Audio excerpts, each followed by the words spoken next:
بیچ میں یہ کھلا حصہ بہت زیادہ نہیں کر دیا؟ کس نے ڈیزائن کیا اس کو؟ جی کیمرے والوں نے؟ اچھا، کوئی حکمت ہے اس میں خاص؟ کہتے ہیں کیمرے والوں نے کہا ہے ہمیں پیچھے ہٹ کے بیٹھو. ہاں آگے آ جائیں کچھ یہاں تک اور آگے ہو جائیں. بس ٹھیک ہے. پیچھے موقع مل جائے گا لوگوں کو آگے بڑھنے کا. السلام علیکم ورحمۃ اللہ وبرکاتہ. آج اللہ تعالیٰ کے فضل کے ساتھ اس رمضان مبارک کا پہلا دن ہے، پہلا روزہ ہے اور پہلا دن بھی، اور درس کا بھی آج پہلا دن ہے.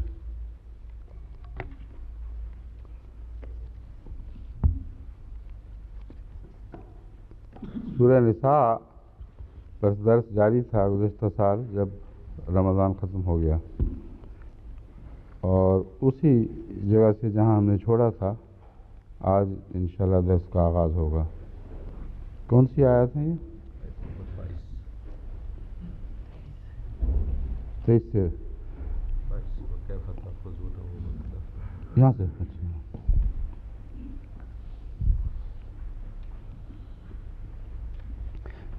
21 ہو چکی ہے. ہاں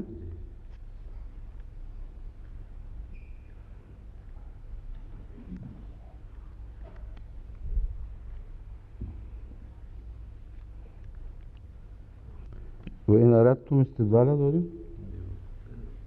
ہی ہے نا؟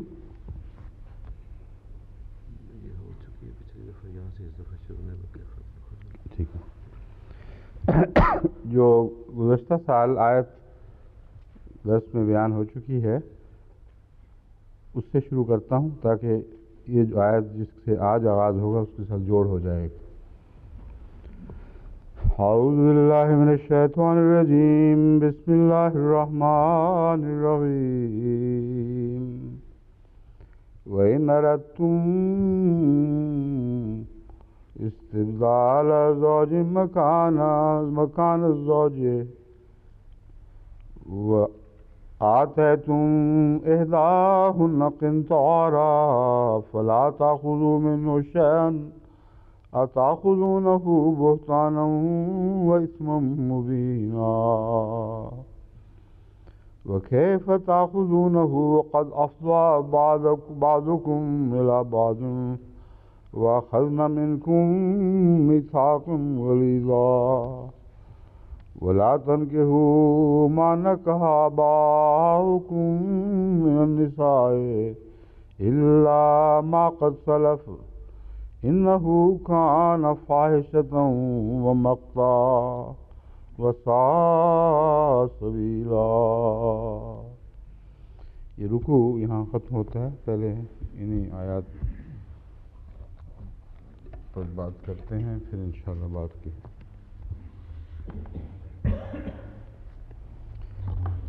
گزشتہ سال کی جو آخری آیت زیر بحث آئی تھی وہ تھی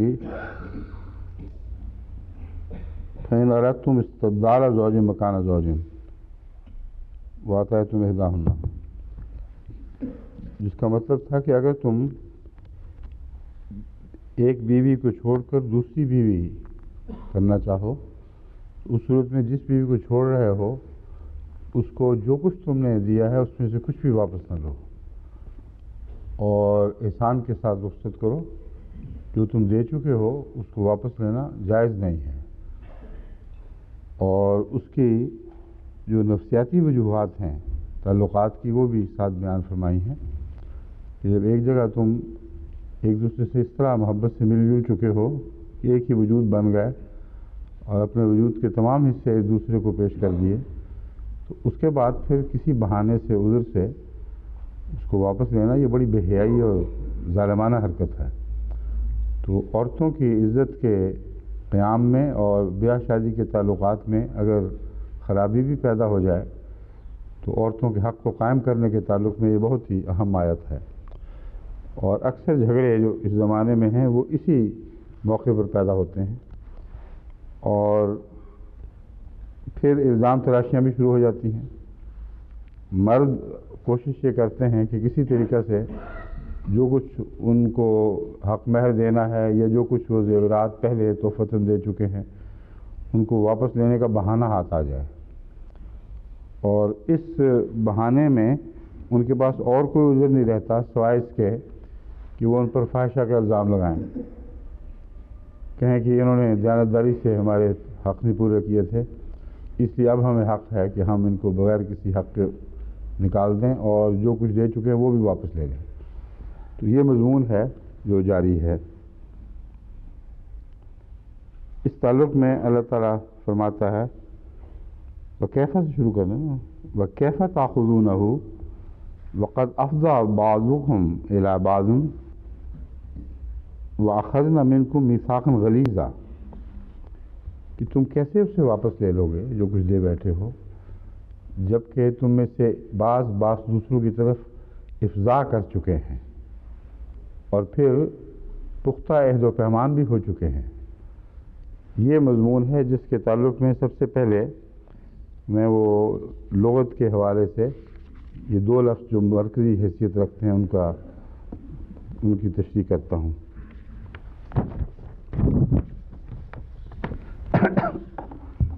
فضا کا لفظ آپ نے سنا ہوا ہے، فضا اور فضا۔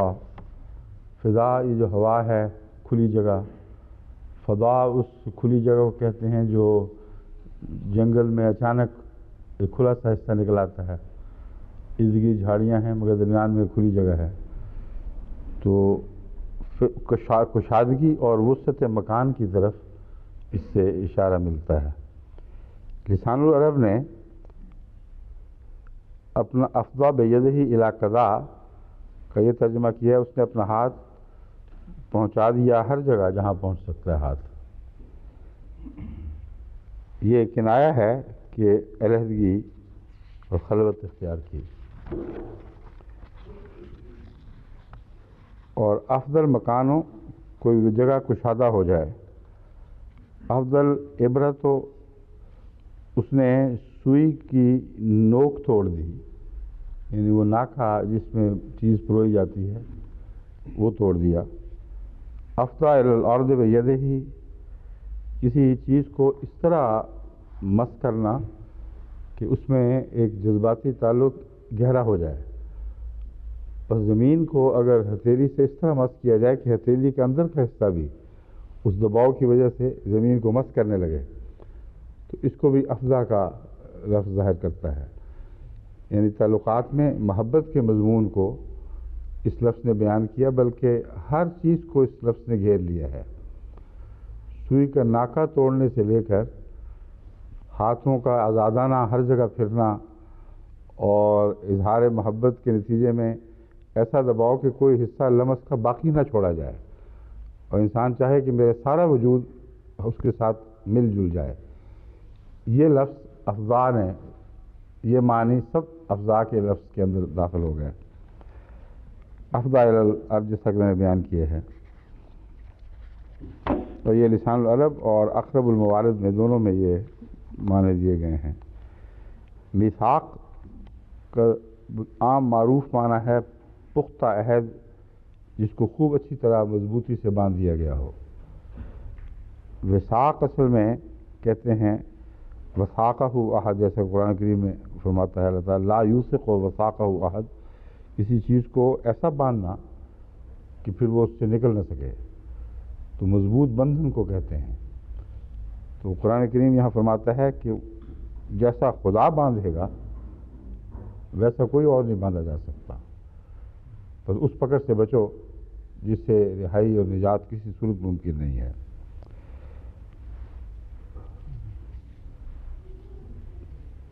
اور اسی وجہ سے عہد موقت کو جو قسمیں کھا کر عہد باندھا جائے میثاق کہا جاتا ہے۔ اسی لیے قرآن کریم نے میثاق النبیین کا بھی ذکر فرمایا ہے کہ خدا تعالیٰ نے نبیوں سے ایک میثاق لیا تھا، اور اسی طرح میثاق کو دوسری جگہ بھی استعمال فرمایا ہے جو یہود سے میثاق لیا گیا. تو دونوں میثاقوں کے بنیادی معنی تو ایک ہیں مگر ان کی شرطیں الگ الگ ہیں. بس ہر میثاق ایسے پختہ عہد کو کہیں گے جس سے نکل بھاگنے کی کوئی قانونی یا اخلاقی گنجائش باقی نہیں رہتی.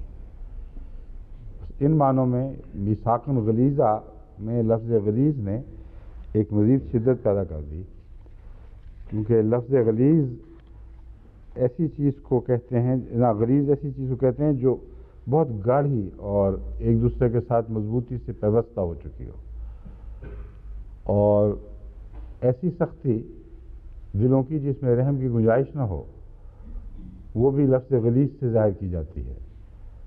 جیسا کہ قرآن کریم رسول اللہ صلی اللہ علیہ وسلم کو مخاطب کر کے فرماتا ہے وَلَوْ كُنْتَ فَظًّا غَلِيظَ الْقَلْبِ، اگر تو سخت مزاج ہوتا اور سخت دل ہوتا، غلیظ القلب سے مراد یہاں ایسا بے رحم ہوتا کہ تیرے دل میں کسی رحم کی گنجائش ہی نہ ہوتی، لَانفَضُّوا مِنْ حَوْلِكَ، تو یہ سب تیرے فدائی تجھے چھوڑ کر بھاگ جاتے اور محض تیرا پیغمبر ہونا کچھ کام نہ آتا.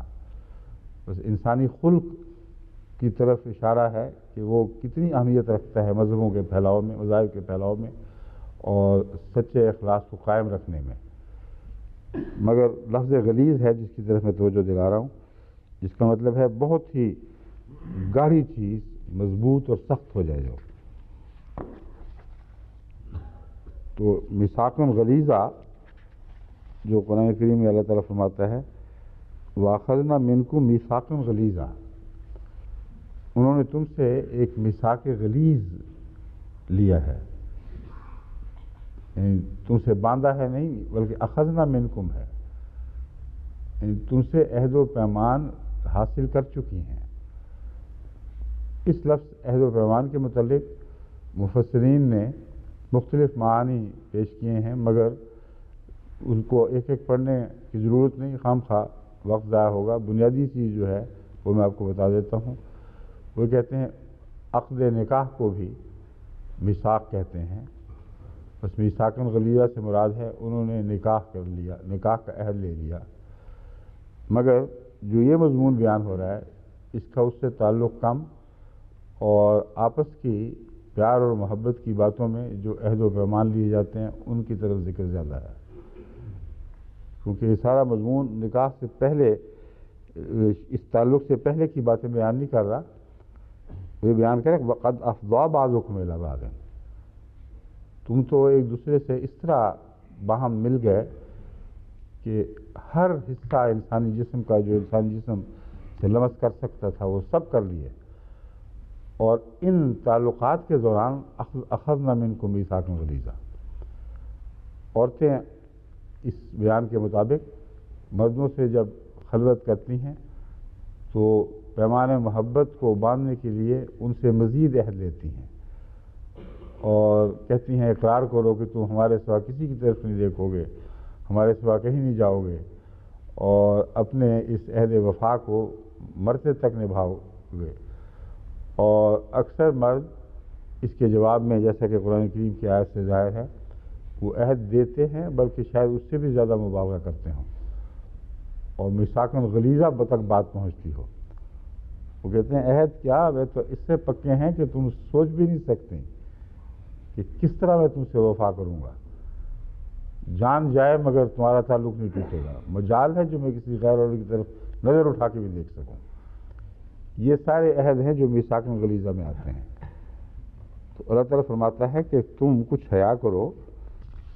اب جب کہ نکاح ٹوٹ رہا ہے، تم نے فیصلہ کر لیا الگ کرنے کا، تو یہ کیسی کمینی اور ذلیل حرکت ہے کہ تم اپنی دی ہوئی چیزیں ان سے واپس مانگ رہے ہو، جبکہ تمہارے تعلقات اپنی انتہا کو پہنچ گئے اور ایسے آپس میں ایک دوسرے سے مل جل گئے کہ اس سے زیادہ انسانی بدن مل نہیں سکتا.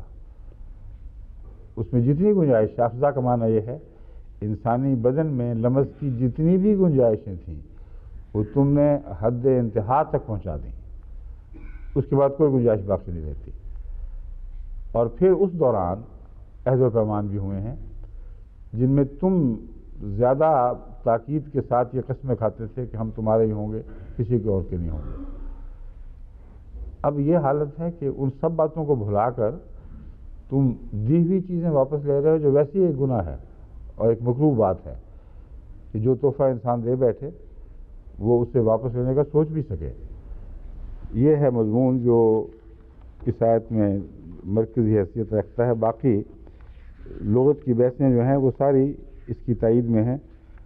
تمام بحثیں جتنی بھی آئی ہیں ان کا بنیادی مرکز مطلب وہی ہے جو میں آپ کے سامنے بیان کر چکا ہوں۔ کوئی اور اگر قابل ذکر بات ہو تو میں دیکھ لیتا ہوں، پھر وہ بھی بیان کر دوں گا۔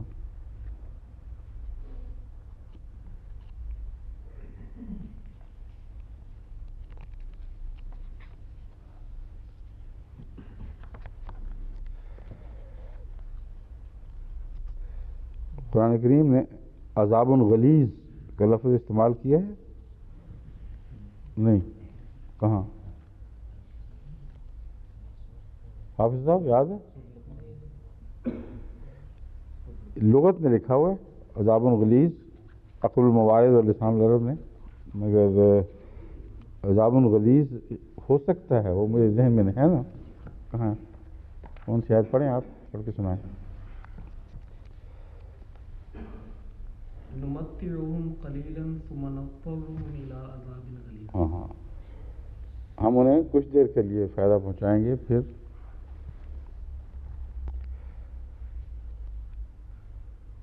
نمتعهم قلیلا ثم نضطرهم الى عذاب غلیظ، یہ سورہ لقمان کی آیت ہے 25ویں۔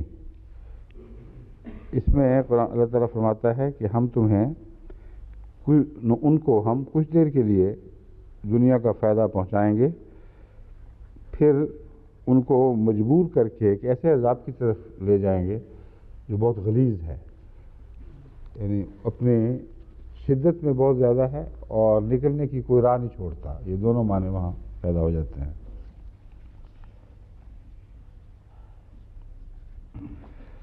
وہ زمین جو پتھریلی سی ہو، جو بیجوں کو اندر داخل ہو کر اگنے کی گنجائش نہ دے، اس کو بھی غلیظ زمین کہتے ہیں۔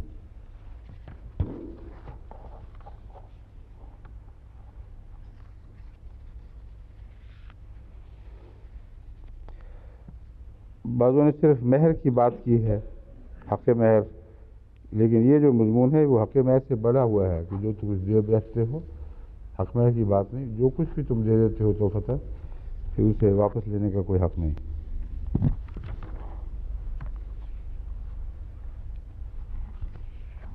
مشکل یہ ہے کہ اکثر جو بیع ٹوٹتے ہیں وہاں شریعت کو درکنار جو عام اخلاقی قدریں ہیں جن کی طرف قرآن کریم شریعت کے علاوہ متوجہ کر رہا ہے، ان کی بھی کوئی پرواہ نہیں کی جاتی۔ نہایت ہی حریص اور ذلیل طریق پر مرد اپنی ذمہ داریوں سے چھٹکارا حاصل کرنے کی کوشش کرتے ہیں اور عدالتوں میں چیلنج کرتے پھرتے ہیں کہ تو کچھ شرعی مسئلہ ہی نہیں ہے، ہمیں حق ہے کہ ہم نہ دیں، یہ عورت ہی بیہودہ ہے، یا جو کچھ بھی کرنا ہو۔ تو یہ کمینگی ہے، اس پہ ہم اور کیا کہہ سکتے ہیں؟ فضائی معاملات تو قانون کی حد میں رہتے ہیں، لیکن قرآن کریم نے اس کی کمینگی کو کھول دیا ہے۔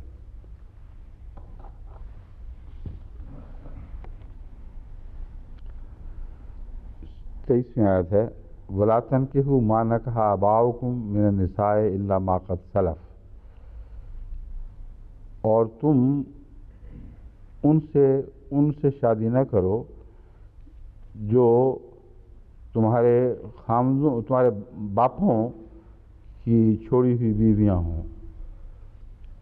یہ جو مضمون ہے اس کا عربوں کی ایک رسم سے تعلق ہے، اور چونکہ مشرکین کثرت سے اسلام لائے، ان میں ایسے بھی تھے جو اس نہایت بھیانک رسم کے نتیجے میں اپنے باپوں کی بیواؤں سے شادیاں کر بیٹھے تھے۔ باپ کی بیوہ سے شادی کرنا عربوں میں عورت کی تذلیل اور اس کے بے حیثیت ہونے پر دلالت کرتا تھا۔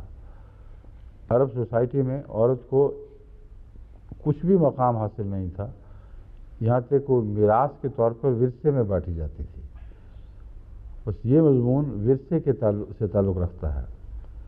جب ایک باپ مرتا تھا تو اس کی ایک سے زائد بیویاں بھی ہوتی تھیں، اور جو بیٹا وارث ہو یا وارثوں میں سے کوئی بھی ہو، یہ میں پچھلے درس میں بھی بیان کر چکا ہوں کہ وہ چادر پھینک دیتا تھا جس کے سر پر، اور اپنے باپ کی بیوی اپنی ماں، اس سے وہ نکاح جائز ہو جاتا تھا اس کا. گویا کہ چادر پھینکنا اسے پابند کرتا تھا کہ اب تم کسی اور سے نکاح کا نہیں سوچ سکتی، تمہیں میں نے اپنے لیے چن لیا ہے. پھر بعض دفعہ اذیت دینے کی خاطر نہیں بھی کرتے تھے اور صرف پابند رکھتے تھے، اور بعض پھر کرتے بھی تھے. تو یہ وہ منحوس رسم ہے جس کا ذکر یہاں آیا ہے. وَلَا تَنْكِحُوا مَا نَكَحَ آبَاؤُكُم مِّنَ النِّسَاءِ، ایسی عورتوں سے نکاح نہ کرو جن سے تمہارے آبا نے نکاح کیا ہو. لفظ آبا میں صرف باپ نہیں بلکہ باپ دادا بھی مراد ہیں، یا چچا وغیرہ، ایسے رشتے جو بڑے رشتے ہیں. تو یہ بسا اوقات ہوتا ہے کہ ایک دادا بھی چھوٹی عمر کا ہوتا ہے جو رشتے کا دادا بنتا ہے، کیونکہ دادا کا بھائی بعض دفعہ بہت چھوٹا ہوتا ہے اور وہ اپنے پوتے کے قریب ترین ہو جاتا ہے عمر کے. تو اس لیے آبا میں عمومی طور پر ایسے تمام بڑے رشتے مراد ہیں جو باپ کے علاوہ باپ کا حکم رکھتے ہیں، دادا کے علاوہ دادا کا حکم رکھتے ہیں. الا ما قد سلف، سوائے اس کے جو کچھ بھی گزر گیا. انہ کان فاحشۃ و مقتا، یہ تو بہت ہی بے حیائی کی بات ہے. وہ مقتا اور سب سخت قابل نفرین عمل ہے. مقت اس غصے کو کہتے ہیں جو کسی مکروہ چیز پر طبعاً دل میں پیدا ہوتا ہے. کسی کو کسی بد حالت میں دیکھا جائے اور طبیعت میں جو بے اختیار نفرت کا جذبہ ابھرتا ہے، اور بعض دفعہ ایسے لوگوں سے انسان ہمیشہ کے لیے تعلق کاٹ لیتا ہے، یہ مقت کے تابع بیان ہوتا ہے. مقت میں نے سختی بھی ہے، مقت کا معنی گناہ بھی ہے، مقت کا معنی بدکاری بھی ہے. تو یہ سارے معنی یہاں اس رسم میں اکٹھے اس موقع پر پائے جاتے ہیں. وسع سبیلا، اور بہت ہی بری راہ ہے جو اختیار کی جاتی ہے.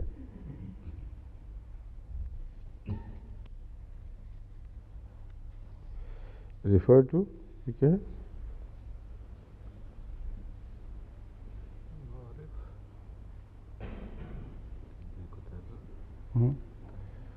یہاں کیوں لکھا ہوا ہے؟ اچھا، اب سلف کا جو حل لغات ہے وہ میں آپ کے سامنے مختصراً پیش کرتا ہوں. مضمون تو میں نے بیان کر دیا، وہی ہے. قرآن مجید میں آتا ہے جعلناہم سلفا و مثلا للآخرین. سلف کہتے ہیں گئی گزری بات جو ماضی میں دفن ہو جائے. اسلاف کہتے ہیں وہ آباء و اجداد جو پرانے زمانے میں سے چلے آ رہے ہوں لیکن ماضی کا حصہ بن چکے ہوں. اور سلف میں آگے بڑھنے کا مضمون بھی ہے، آگے نکل گیا.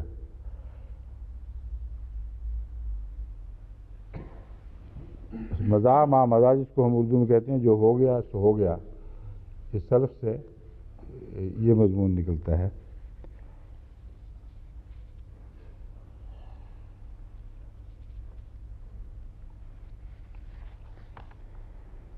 السالفہ اور سلفہ ما قدم یہ تو بے تعلق میں بحثیں ہیں. بے سلف آپ نے نام سنا ہوگا.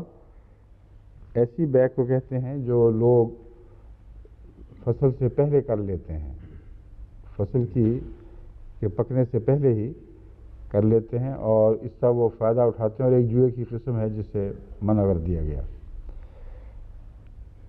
مگر بعض شرطوں کے ساتھ جائز بھی سمجھا جاتا ہے. تو بے سلف ایک ایسا مضمون ہے جس میں جو مشکوک ہے اس کی بعض شرطیں یقیناً جوئے سے مل جاتی ہیں، بعض ایسی ہیں جو ذمہ دار کے فائدے کے لیے جو ہیں، جو مجبور ہے اس کو وقت سے پہلے ضرورت ہے، اور کچھ فائدے آپس میں بانٹ لیتے ہیں گویا کہ وہ. لیکن بہرحال ایسا ایک سودا ہے جس میں کچھ ناپسندیدگی کے پہلو بھی داخل ہو جاتے ہیں، کچھ پسندیدگی کے پہلو بھی داخل ہو جاتے ہیں. بس احتیاط ضروری ہے ایسے موقع پر. سلافہ کہتے ہیں درد کو، جو شراب کا نچلا بچا ہوا حصہ، اس کو سلافہ کہا جاتا ہے. اور دعا جو میت کے لیے کی جاتی ہے اس میں وجہ لو سلف لنا، یہ سلف کا لفظ وہی ہے جو سلف سے نکلا ہے. فاحشہ میں بہت مختلف قسم کے معنی بیان کیے جاتے ہیں. بعض موقع پر لوگ فاحشہ کا معنی بدکاری کرتے ہیں، اور بعض فاحشہ سے مراد کسی بدی کا بہت حد سے گزر جانا ترجمہ کرتے ہیں. تجاوزہ حدہ فہو فاحش و فحاش، یہ لکھا ہے مفردات میں اور نہ موجم الوسیط میں، کہ کسی بدی کا حد سے زیادہ بڑھ جانا یہ فحش ہے، اور فحاشی اسی سے نکلا ہے. ففاحش القوم اس وقت کہتے ہیں جب کوئی قوم بدی میں بہت آگے بڑھ جائے، اور یہاں بدی سے مراد ایک دوسرے کی عیب چینی ہے. کہ جو عورتیں مثلاً بعض دفعہ لڑتی ہیں اور ایک دوسرے کے متعلق گندی بکواس کرتی ہیں اونچی آواز میں، یہ بعض قوموں میں رواج پایا جاتا ہے، تو اس کو بھی تفاحش کہا جاتا ہے. بس اگر قومیں ایک دوسرے پر گندے الزامات لگائیں اور بے حیائی کی باتیں کریں تو اس کو بھی تفاحش کہتے ہیں.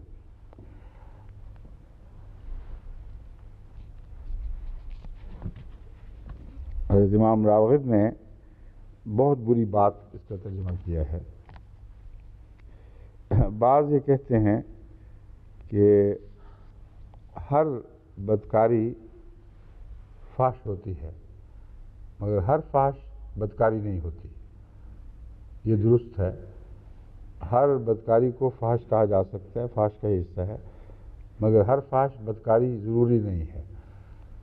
جہاں تک قرآن کریم کی آیات سے میں نے تاثر لیا ہے، فحشاء ایسی اخلاقی بیماری کو کہتے ہیں جو اس طرح ننگی ہو کہ ہر شخص فی ذاتہ ہی پکڑا نہ جا سکتا ہو، مگر بدی کھل کے پھیل رہی ہو قوم میں. اس لیے اس کے نتیجے میں جیسے وبائی امراض ہوتی ہیں، نزلہ زکام بھی، یا بہت گہری مرضیں بھی، جو جب ایک دفعہ ظاہر ہوں تو آپس کے تعلقات سے میل جول سے ایک دوسرے کو لگتی ہیں.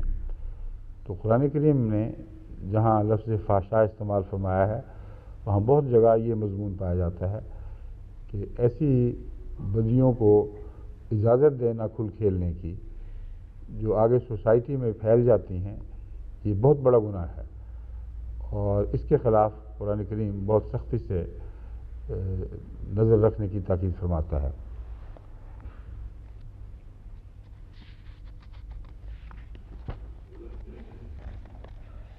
مقت کا معنی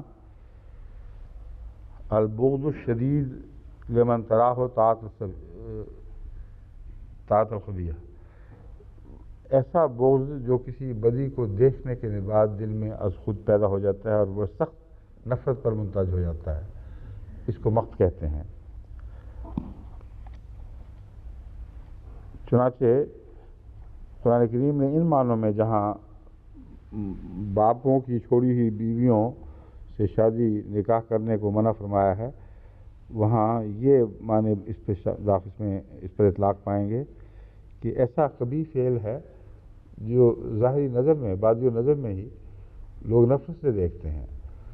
بس عربوں میں اس رواج کے باوجود جو بھی ایسا کرتا تھا اس کو کراہت سے دیکھا جاتا تھا، اور اس کی اولاد کو بھی کراہت سے دیکھا جاتا تھا، اور ایک ایسا داغ لگ جاتا تھا جس کے نتیجے میں وہ برابری کی عزت نہیں پاتے تھے پھر سوسائٹی میں.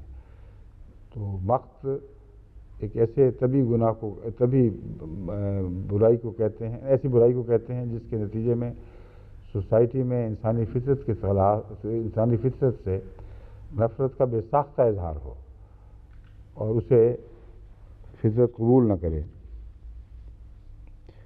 اور نفرت بھی ایسی جو شدت رکھتی ہو اپنے اندر، غصہ بھی آتا ہو اس کے نتیجے میں۔ بعض علماء نے، شیعہ علماء نے خصوصیت سے بیویوں سے شادی، ماں باپ کی بیویوں سے شادی کے کچھ واقعات بیان کیے ہیں، اور اس میں بہت حد تک بدنیتی بھی داخل ہے، جو جیسا کہ آگے سے ظاہر ہوگی بات۔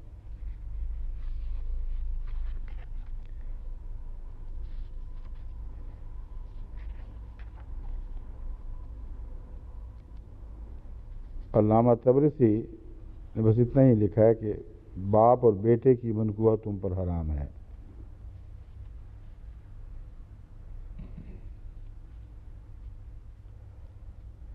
انہوں نے صرف ابن کا مضمون اس میں داخل کیا، حالانکہ وہ الگ موجود ہے، اس کی حرمت ضروری نہیں کہ اس میں داخل کیا جائے۔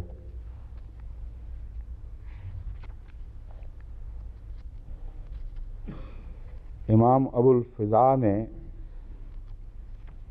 گستاخی کے معنی کو نمایاں کیا ہے، مگر یہ ساری باتیں یوں ہی محض ایک تبصرہ نگاری ہے۔ حقیقت ہے کہ یہ بدی اس کی بالکل ظاہر و باہر ہے، جیسا کہ قرآن فرما رہا ہے، مقت ہے، اس کو دیکھ کر طبیعت از خود شدید نفرت کا اظہار کرتی ہے، بس اس لیے ایسی بیہودہ حرکت میں مبتلا نہ ہو۔ اور مقت کا تعلق اللہ تعالیٰ سے بھی ہے، جب خدا سے مقت کا تعلق ہو تو بہت بڑا گناہ بن جاتا ہے، یعنی مقت خدا کی طرف سے ہے، اور ان معنوں میں واضح حرام کاری جو قابل مواخذہ ہے، یہ معنی مقت کے بنیں گے۔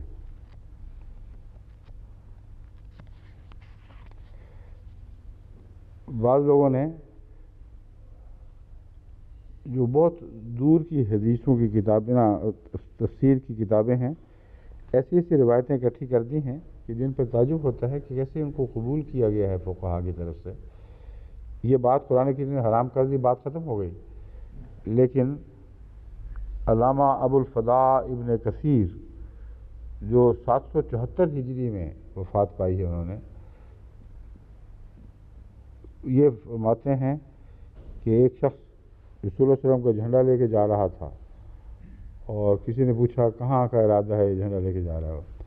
کہ رسول اللہ علیہ وسلم نے فرمایا فلاں شخص نے اپنے باپ کی بیوہ سے نکاح کیا ہے، تو اس کو جا کے قتل کراؤ۔ اس قسم کی حرکتیں اور اس قسم کی ادائیں تو رسول اللہ علیہ وسلم کی شان کے آتی ہی نہیں، ایک طریق نہیں تھا حضور اکرم صلی اللہ علیہ وسلم کا۔ اور اکثر ایسی روایتیں آپ دیکھیں گے کہ بعد کے زمانے کی گھڑی ہوئی حدیثوں میں ملیں گی، اصل حدیثوں میں یہ طریق ہی نہیں تھا۔ آپ مجلس میں فیصلہ فرمایا کرتے تھے، گواہیاں طلب کیا کرتے تھے، اور بڑے محتاط تھے ان فیصلوں میں، اور پھر ایسا فیصلہ تھا جو ساری سوسائٹی کو معلوم ہو جاتا تھا۔ یہ نہیں کہ آدمی اکیلا جھنڈا لے کے جا رہا ہے کہیں، رات چلتے کسی نے پوچھا جناب کدھر کا ارادہ ہے، کہ مجھے فرمایا فلاں شخص نے، اور نام بھی اس کا کوئی نہیں، نہ اس کے باپ کا نام نہ اس کا نام، پتہ ہی کچھ نہیں کون تھا، کہاں مرا وہ، اور یہ قتل کرنے چلے گئے ہیں۔ ایسی حدیثوں کو اگرچہ اکٹھا کر کے ہمارے مرکز سے علماء جو محنت فرما رہے ہیں انہوں نے بھیج تو دیا ہے، مگر میرے نزدیک توجہ کے لائق ہی نہیں ہے یہ۔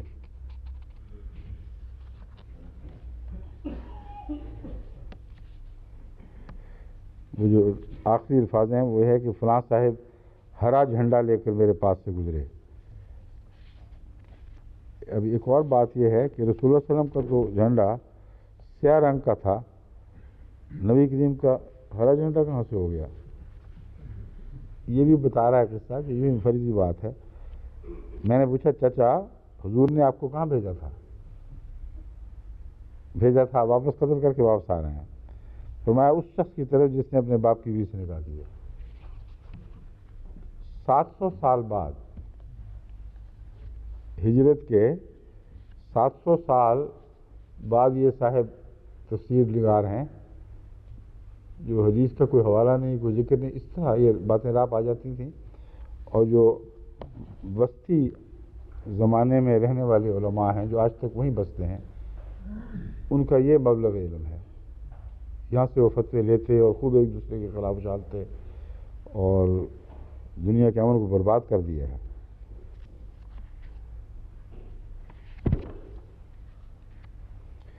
اب تصویروں میں یہ کہنے کی کیا ضرورت ہے کہ باپ سے مراد دادا اور نانا وغیرہ بھی ہیں. اب نانا سچ مچ کا، اور دادا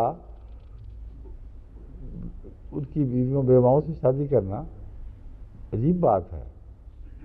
لیکن یہ بس اپنی سوچوں کو کھلا چھوڑ دیتے ہیں. قاضی ثناء اللہ صاحب پانی پتی تفسیر مظہری میں فرما رہے ہیں کہ نانی سے بھی یاد رکھو منع ہے.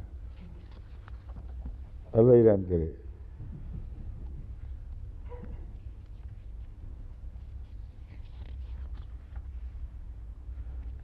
باقی تو قباحت کی قسمیں ہیں. اب میں آخر پر آپ کو وہ بات بتاتا ہوں جو اس کا میں نے ذکر کیا تھا کہ اس میں بدنیتی شامل ہے.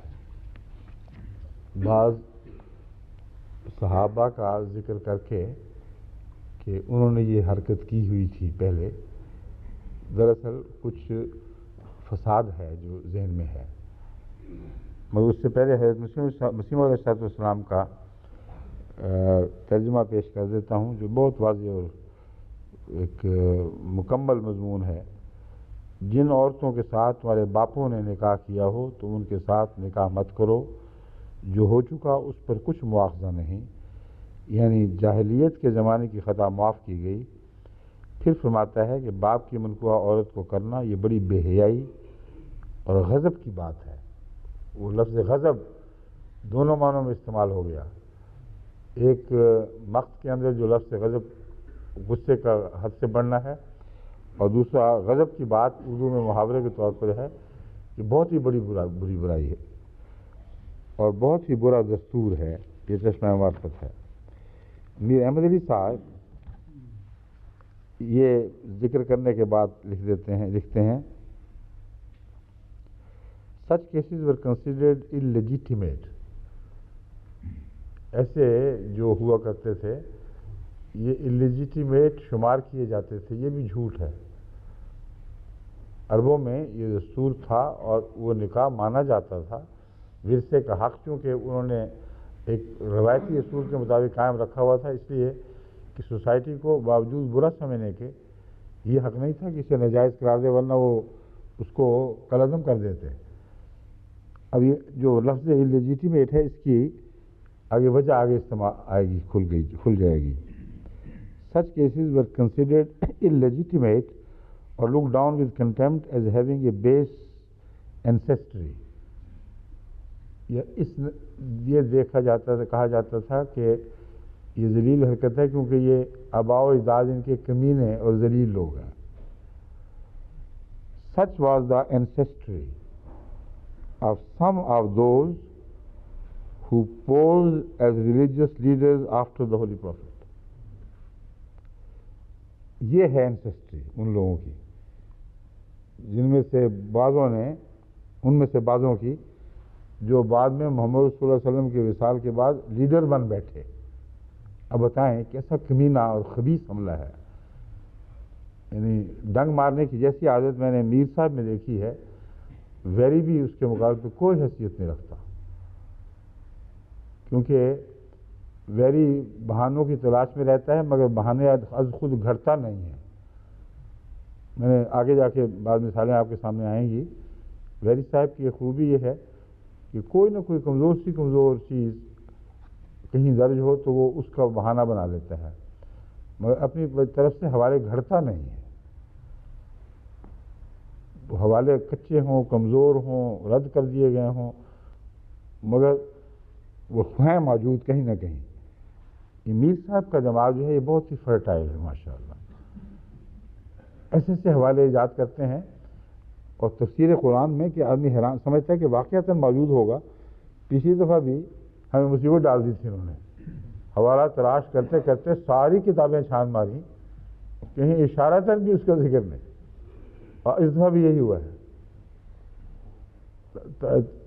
ایک حوالہ دیا ہے ترمذی کا، اور بیچارے میں حیران تھا کہ جواب ہی کیوں نہیں آ رہا، اتنی دیر ہو گئی ہے.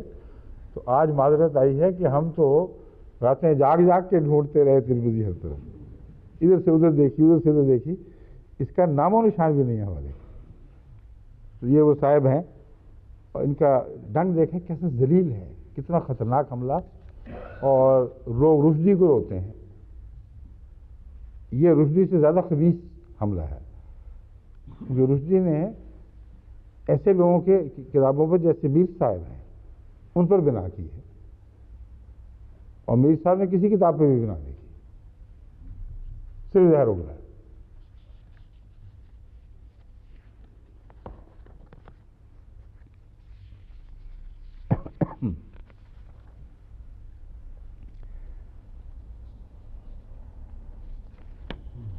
راڈویل صاحب جتنے بھی میں نے دیکھے ہیں مفسرین، ان میں سے ان میں راڈویل کو عزت کی نظر سے دیکھنا پڑتا ہے، غلطی بھی کرتا ہے تو بدنیتی سے نہیں کرتا۔ حتی الامکان راڈویل تحقیق کرتا ہے اور جو جائز معنی واقعتاً اس کے ذہن میں ابھرتا ہے اسی کو پیش کرتا ہے۔ بس اس پہلو سے راڈویل کا چونکہ حوالہ آ رہا ہے، میں سمجھتا ہوں کہ راڈویل کے متعلق بھی آپ کو بتا دیا جائے کہ یہ کون صاحب ہیں۔ مسٹر راڈویل، ان کا پورا نام ہے جے ایم راڈویل، یہ کیمبرج یونیورسٹی کے استاد تھے۔ آپ نے گزشتہ صدی میں 1861 میں قرآن مجید کا انگریزی ترجمہ شائع فرمایا، 1876 میں نظر ثانی اور ترمیم کے علاوہ ایک طویل دیباچہ کا اضافہ کیا، دوسرا ایڈیشن اور اضافہ کر کے دوسرا ایڈیشن شائع کیا۔ 1909 میں پروفیسر مارگولیس نے ایک مقدمہ کے ساتھ اس کا تیسرا ایڈیشن شائع کیا۔ راڈویل کے ترجمے سے پہلے 1734 میں جارج سیل کا ترجمہ منظر عام پر آیا تھا، مگر وہ اب یہ پرانی بات ہو چکی تھی، اور راڈویل کا ترجمہ نسبتاً فصیح و بلیغ تھا۔ صرف ایک غلطی، اس نے غلطی بھی کہہ سکتے ہیں یا یہ کہہ سکتے ہیں کہ ایک نئی خدمت یہ کی اپنی طرف سے کہ قرآن کریم کی جو موجودہ ترتیب ہے وہ تاریخ نزول کے لحاظ سے نہیں ہے، بلکہ وحی کے مطابق جو ہونی چاہیے مستقلاً وہ ہے۔ قرآن کریم کا نزول ایک تو وقت کے مطابق ضرورت کے پیش نظر ہوتا رہا، اور جس طرح شریعت کو رفتہ رفتہ ظاہر کرنا مناسب اور بلکہ لازم تھا عقل کے تقاضوں کے لحاظ سے، قرآن کریم نے بین ہی وہی طریقہ اختیار کیا ہے۔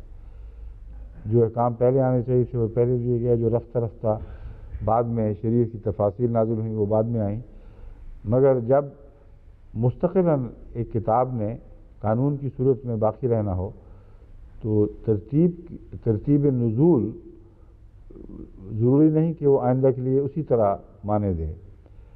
اور پھر جب آخر میں اجتماعی طور پر اس کتاب کو دیکھا ہے جس کے بے شمار معنی ہیں اور مضمون ایک دوسرے سے مربوط ہیں، تو اس صورت میں نزول کی بحث جو ہے وہ اکیلی دلیل نہیں بن سکتی۔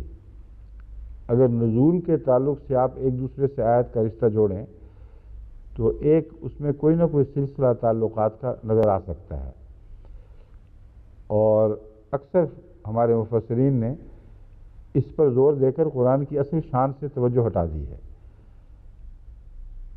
ایک واقعہ ہونا ہے، ایک وقت کی ضرورت پیدا ہوئی ہے، اس وقت قرآن کریم خاموش رہے اور 10 سال بعد حکم دے دے، یہ تو بالکل غیر معقول اور حکمت سے عاری بات ہے۔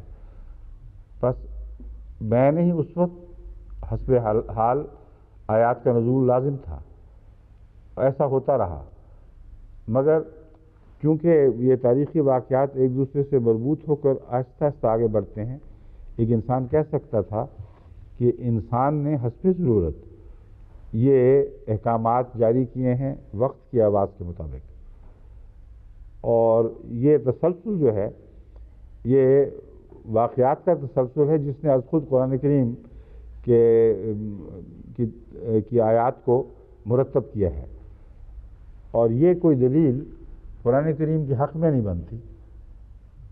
یہ تو کہا جا سکتا ہے کہ یہ دلیل اس کے خلاف بھی کوئی نہیں ہے، یہی معقول طریق تھا، مگر یہ کہنا کہ یہ الہی کلام ایسا عظیم الشان ہے کہ اول سے آخر تک ایک مربوط مضمون اس میں جاری و ساری ہے، اور اس میں گہرے بطن ہیں، اور کوئی آیت بھی ایسی نہیں جس کا پچھلی آیت سے تعلق نہ ہو، کوئی صورت ایسی نہیں جس کا پچھلی صورت سے تعلق نہ ہو، کوئی ایسی آیت نہیں جس کا اگلے آنے والی آیت سے تعلق نہ ہو، کوئی صورت ایسی نہیں ہے جو آئندہ صورت سے کوئی تعلق نہ رکھتی ہو۔ یہ جو مضمون ہے اگر ترتیب بدل دی جائے تو پھر اس مضمون کا پیدا ہونا اگر انسانی کوششوں کی وجہ سے ہو ناممکن ہو جاتا ہے۔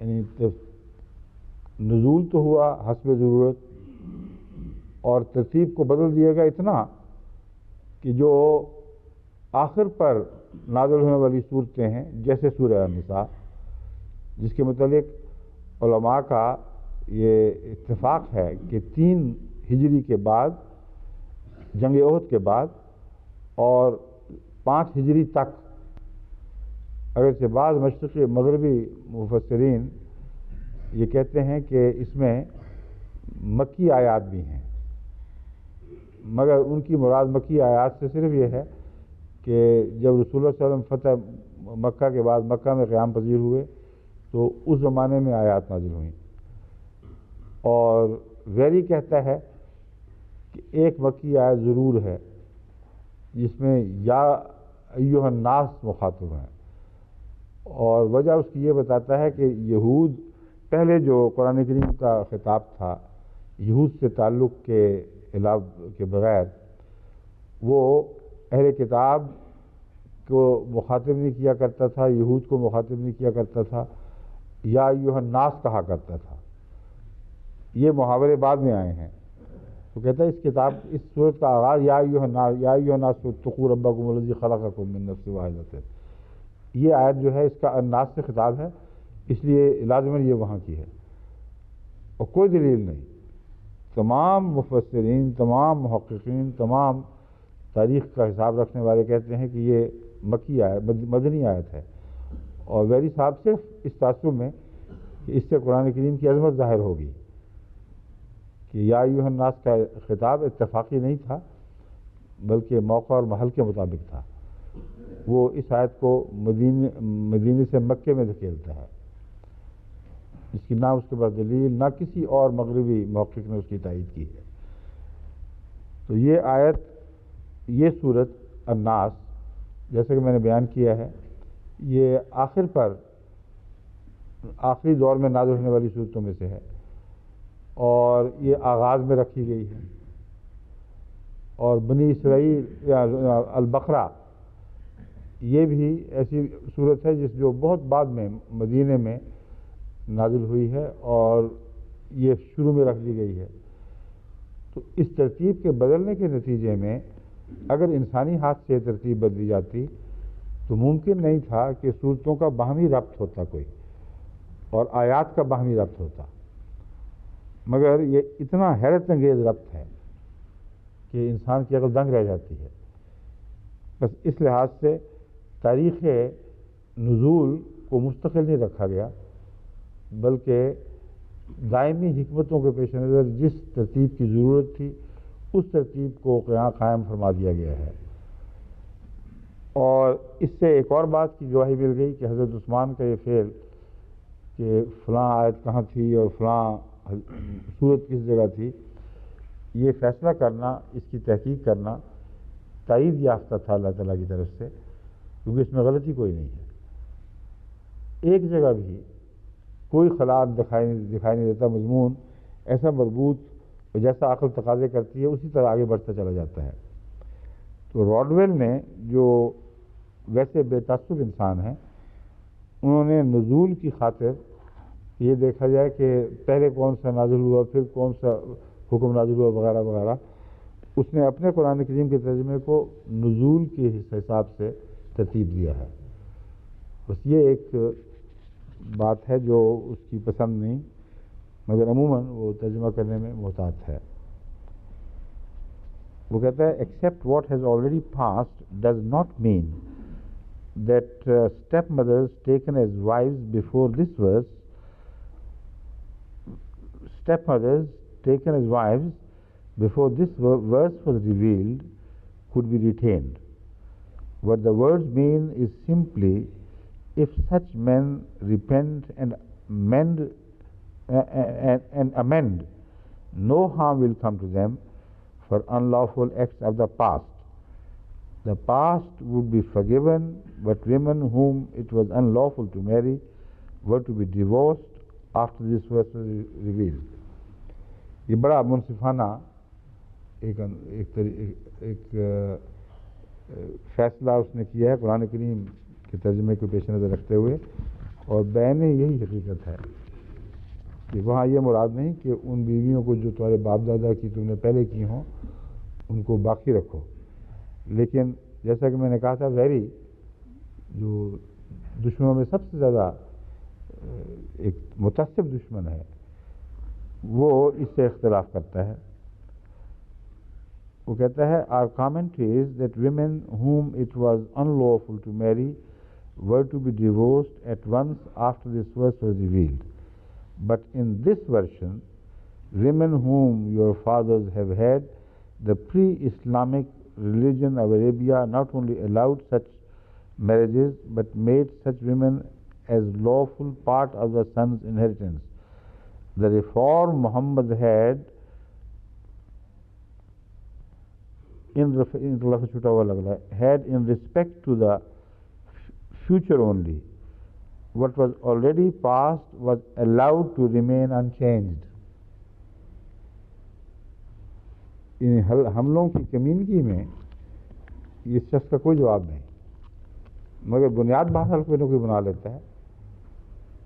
اس آیت سے اس نے اپنا ایک ترجمہ کیا ہے، کوئی فرضی حوالہ بنا کے نہیں پیش کیا. فرضی حوالوں کے تو بادشاہ موجود ہیں مسلمانوں کے اندر، بیرونی کسی مدد کی ضرورت ہی نہیں ہے.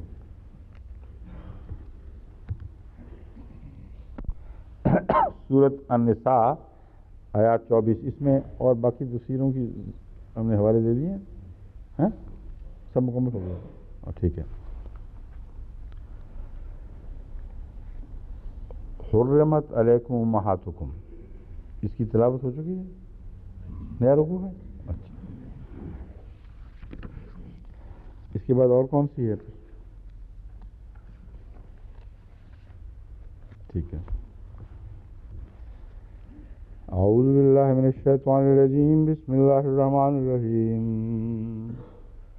حرمت علیکم امہاتکم وبناتکم واخواتکم وعماتکم وخالاتکم وبنات الاخ وبنات الاخت وامہاتکم اللتی ارضعنکم واخوانکم من الرضاعة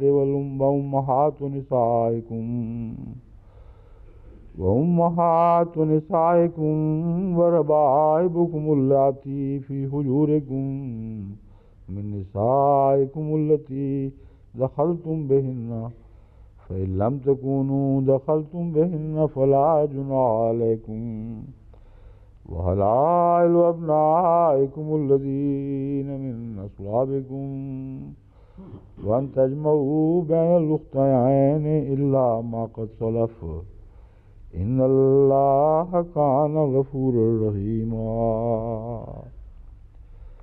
والمحصنات من النساء إلا ما ملكت أيمانكم كتاب الله عليكم وأحل لكم ما وراء ذلكم أن تبتغوا بأموالكم محسنين غير مسافرين فما استمتعتم به منهن فآتوهن أجورهن فريضة ولا جناح عليكم فيما تراضيتم به من بعد الفريضة إن الله كان عليما حكيما.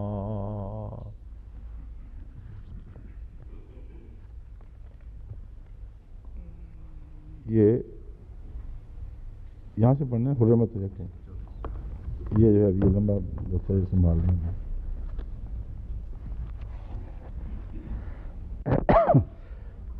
جو حرمت بیان ہوئی تھی آبا کے چھوڑی ہوئی بیویوں کی، اس مضمون سے قرآن کریم اب اسی مضمون کی تفاصیل میں داخل ہو جاتا ہے، اور یہی عقل کا تقاضا ہے کہ اسی طرح ہونا چاہیے تھا. جہاں ایک اہم حرمت جس کا تعلق خونی رشتوں سے یا عزتوں سے ہے، اس مضمون کو پھر مکمل کرنا چاہیے کہ یہ باتیں اور کہاں کہاں حرمت کا موجب بنتی ہیں. چنانچہ یہی وہ مضمون ہے جو اس آیت میں شروع ہوتا ہے. آیت 24 سورہ النساء. حرمت علیکم امہاتکم، تمہاری مائیں جن میں ہر قسم کی مائیں داخل ہیں، تمہاری اپنی ماں اور وہ امہات جن کا پہلے ذکر گزرا ہے، وہ سب حرام ہیں. وہ بناتکم، اور تمہاری بیٹیاں بھی. وہ اخواتکم، اور تمہاری بہنیں بھی. وہ اماتکم، اور تمہاری پھپھیاں بھی. وہ خالاتکم، اور تمہاری خالائیں بھی. وہ بنات الاخ، اور بھائی کی بیٹیاں. وہ بنات الاخت، اور بہن کی بیٹیاں. وہ امہاتکم التی ارضعنکم، اور وہ مائیں بھی، تمہاری وہ مائیں بھی جنہوں نے تمہیں دودھ پلایا ہے. وہ اخواتکم من الرضاعۃ، اور تمہاری وہ بہنیں بھی جو دودھ کی بہنیں ہیں. وہ امہات نسائکم، اور تمہاری بیویوں کی وہ مائیں، اور تمہاری بیویوں کی مائیں یعنی ساسیں بھی. وربائبکم اللاتی فی حجورکم من نسائکم، اور وہ لڑکیاں جو تمہاری بیویوں کی ایسی بیٹیاں ہوں جو پہلے خامدوں سے ہوں. اللاتی فی حجورکم، جو تمہارے گھر میں پرورش پا رہی ہوں. من نسائکم، تمہاری عورتوں میں سے. اللاتی دخلتم بہنہ، یعنی ایسی بیویوں سے جن سے نکاح کے بعد تمہارے ازدواجی تعلقات قائم ہو چکے ہوں. ان کی وہ بیٹیاں بھی تم پر پھر حرام ہو جاتی ہیں جو پہلے خامدوں سے ہوں اور تمہارے گھر میں پلی ہوئی ہوں.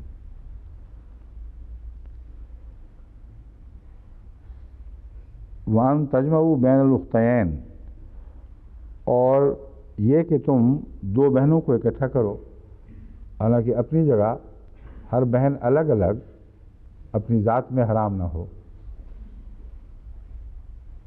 الا ما قد سلف، جو گزر گیا سو گزر گیا. یہاں بھی وہی مضمون ہے کہ اس کی سزا تو نہیں ہوگی مگر اس کو قائم رکھنے کی اجازت نہیں ہے. تمام مفسرین اس بات پر متفق ہیں کہ یہی مضمون ہے. ان اللہ کان غفور الرحیمہ، یقیناً اللہ تعالیٰ بہت زیادہ بخشنے والا اور بہت رحم فرمانے والا ہے.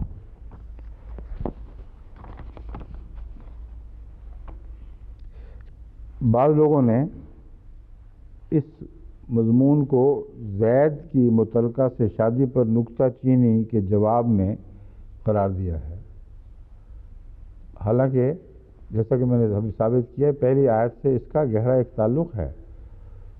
وہ آیت جو ہے آبا والی، اس کا اس سے کوئی تعلق نہیں ہے زید کے واقعہ سے، اپنی جگہ برمحل ہے. اور اس کے بعد جو یہ مضمون ہے یہ اس کا طبعی نتیجہ ہے. اس لیے شان نزول کی بحث کرنے والوں نے خدمت بھی کی ہے مگر نقصان بھی بہت پہنچایا ہے، کیونکہ بہت سی حدیثیں فرضی ہیں، بعض تفسیری ہیں. بعض لوگوں نے یہ سمجھا کہ اس واقعہ سے تعلق ہوگا، اور چونکہ شان نزول والے اس بات کی تلاش میں رہے کہ کچھ نہ کچھ مل جائے، ہاتھ میں آ جائے تاکہ ہمارا علم مکمل ہو، تو ہر آیت کی شان نزول کی تلاش نے ان کو ایسی حدیثوں میں داخل کر دیا جن کا نہ سر تھا نہ پیر، کوئی بنیاد نہیں تھی، قرآن کی ترتیب کے خلاف جاتی تھیں، اور روایت کی جو احتیاط ہے اس کو بھی پوری اختیار نہیں کی گئی. کوئی بات بھی مل گئی کہ ہاں یہ فلاں وقت ہوا تھا، فوراً اس کو مفسرین لکھ لیتے ہیں، بڑا پسند کرتے ہیں اس بات کو. تو یہ بھی میرے نزدیک اگرچہ روح المعانی میں بھی ہے، علامہ علوسی نے لکھا ہے، مگر بالکل بیکار بحث ہے. اس کا ہرگز کوئی تعلق لوگوں کے اعتراض سے نہیں ہے. وہ جو آیت ہے حضرت زینب سے نکاح والی، وہ لوگوں کے اعتراض سے زیادہ رسول اللہ صلی اللہ علیہ وسلم کے اپنے دل کی حالت کی طرف زیادہ متوجہ کرتی ہے. اور اللہ تعالیٰ فرماتا ہے کہ تیرے دل میں جو کراہت ہے وہ اس کی ضرورت نہیں ہے. اللہ تعالیٰ جب حکم دے گا تو پھر یہ کراہت ہٹ جانی چاہیے. اور جہاں تک لوگوں کا تعلق ہے وہ بے شک کہتے پھر اس سے کیا فرق پڑتا ہے، لیکن اس کا امہات والی آیت سے وہ تعلق ہرگز نہیں ہے.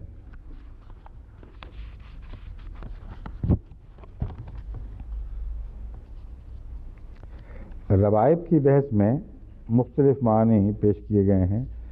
بعض علماء یہ کہتے ہیں کہ یہ جو جملہ ہے اللہ فی حجورکم،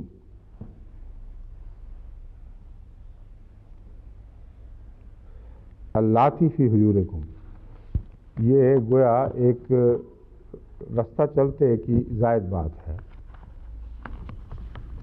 اور اس فعل کی کراہت کو نمایاں کرنے کی خاطر ہے، مگر شرعی طور پر اس میں کوئی استثناء نہیں ہے. وہ کہتے ہیں ہر وہ بیٹی جو کسی ایسی بیوی کی بیٹی ہو جس سے تم نے بعد میں شادی کی، اس سے پہلے اس کے دوسرے خاوند سے وہ بیٹی ہو، وہ اسی طرح حرام ہے جس طرح پہلی لسٹ والی ساری حرام ہے. بعض کہتے ہیں کہ یہ نہیں مراد، بلکہ یہ بے وجہ ذکر نہیں ہے، مراد یہ ہے کہ تمہارے گھر میں اگر وہ بیٹی پلی ہوئی ہے اور اپنی بچیوں کی طرح گھر میں اٹھان ہوئی ہے اس کی، تو پھر یہ بالکل جائز نہیں کہ تم اس کی بلوغت پر اس سے شادی کا فیصلہ کرو. یہ بات تو قطعی ہے کہ دونوں کو اب بر وقت اکٹھا رکھنے کے حق میں تو ایک بھی کوئی مفسر نہیں ہے. وہ جو استثناء لیتے ہیں وہ اور طرح کا لیتے ہیں. یہ قطعی بات ہے کہ ماں کی بیٹی، وہ ماں جو تمہاری بیوی بنی ہو، اس کی بیٹی سے ماں کی موجودگی میں تو کسی قسم کا سوال ہی پیدا نہیں ہوتا. ماں مر جائے یا اس کو طلاق دے دی جائے تو پھر اس کی بیٹی سے نکاح جائز ہے کہ نہیں، یہ بحث ہے اصل میں. اور اس صورت میں وہ بیٹیاں جو الگ ہوں پہلے سے اور ایسے آدمی کے ساتھ ان کا کوئی بھی نفسیاتی یا ذہنی تعلق قائم ہی نہ ہوا ہو، ان کو یہ آیت مستثنیٰ کرتی ہے کہ نہیں، یہ بحث ہے ساری. جو بعد کی آیت ہے جس سے قرآن کریم نے اس کو جوڑا ہے، وہ اس مضمون کو کھول رہی ہے، دراصل اس کی طرف اشارہ کر رہی ہے. فرماتا ہے اللہ تعالیٰ وَأَن تَجْمَعُوا بَيْنَ الْأُخْتَيَيْنِ إِلَّا مَا قَدْ سَلَفَ، یعنی یہاں جو حرمت ہے وہ جمع کرنے کی حرمت ہے. اور جمع کرنے کی حرمت میں اگر وہ مر چکی ہو اور وہ بیٹی باہر رہی ہو تو اس کو حرام نہیں کیا جا سکتا. جیسے دو بہنوں کو جمع کرنا تو حرام ہے، مگر ایک بہن کے مرنے کے بعد اس کی دوسری بہن سے شادی یا طلاق کے بعد جو طبیعی اور جائز ہو، دوسری بہن سے شادی کرنا جائز ہے. بس میرے نزدیک تو یہ مضمون ہے جو اس سے نکلتا ہے، مگر بہرحال علماء کا اس میں اختلاف موجود ہے. اور یہ شاذ کی بات ہے، یہ علمی بحث ہے صرف. دراصل اس زمانے میں تو پتہ نہیں ایسے کیسے واقعات ہوتے ہوں گے، مگر آج کل تو میرے زمانے میں میرے نزدیک ایک صرف علمی ذوقی بحث ہے، ورنہ اس کا شاید ہی کوئی اس زمانے میں واقعہ ہوا ہو کہ کوئی کسی ایسی عورت سے شادی کرے جس کی پیچھے بچیاں ہوں، پھر ان کی بیٹیوں سے بعد میں شادی کرے. بڑی انوکھی سی بات ہے جو علمی بحث کے طور پر تو ٹھیک ہے، مگر حقیقتاً اس کا فرق کوئی نہیں پڑتا. شان نزول والی بات تو میں نے قبول ہی نہیں کی، میرے نزدیک بالکل ایک لغو بحث کی گئی ہے.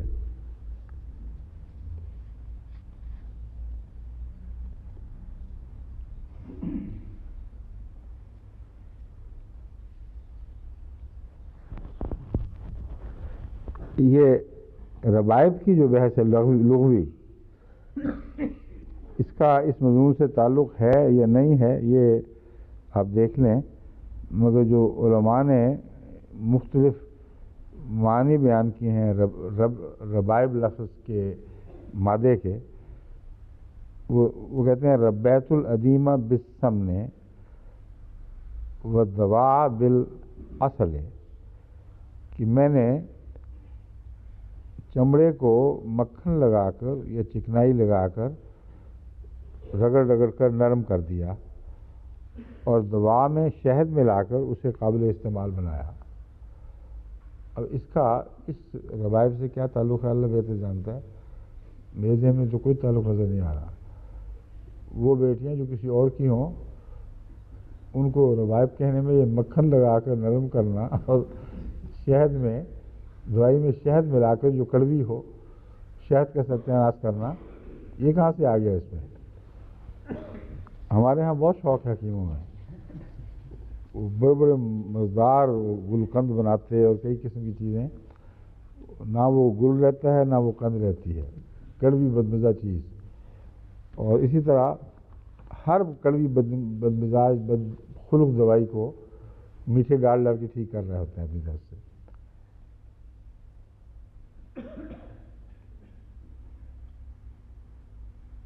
رباب بعض کہتے ہیں یہ لفظ ربوبیت ہی سے تعلق رکھتا ہے، اور رباب اس بادل کو کہتے ہیں جس سے نباتات پرورش پاتے ہیں۔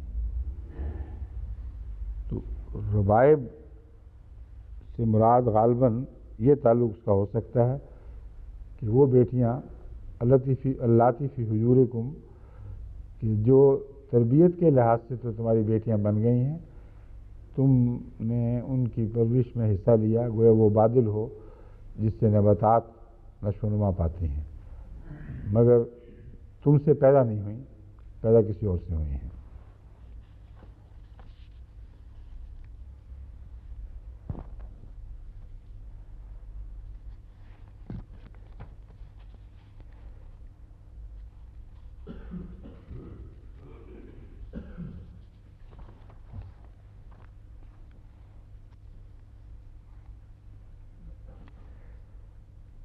اسلابکم، صلب دراصل کمر کی جو مضبوط ہڈی ہے اس کو، ساری کمر کے لیے بھی استعمال ہوتا ہے، مگر چونکہ کمر کے اوپر ساری بنا ہے انسان کے ساخت کو سنبھالنے کی، اس کے جسم، اس کے اعضاء وغیرہ مرکزی طور پر کمر پر بوجھ ڈالتے ہیں، اس لیے ہم کہتے ہیں فلاں کی تو کمر ٹوٹ گئی، یا غم سے کوئی دورہ ہو گیا اس کی کمر دوری ہو گئی، اور کمر جب رہ جائے تو پھر سب کچھ رہ جاتا ہے، اس لیے اس کو صلب کہا جاتا ہے۔ صلب کے معنی وہ چیز جو شدید ہو اور مضبوط ہو۔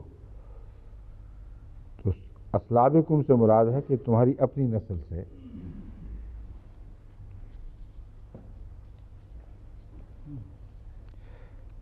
فرماتا ہے اللہ وحلائل ابنائکم الذین من اصلابکم،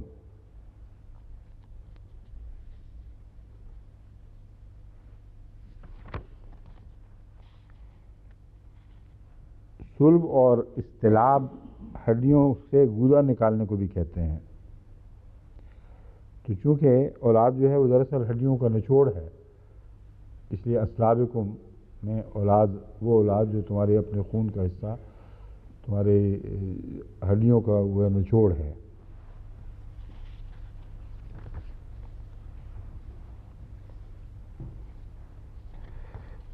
باقی علماء نے یہ بحث کی ہے کہ یہ رشتے حرام پانے والے کیا قدر مشترک رکھتے ہیں۔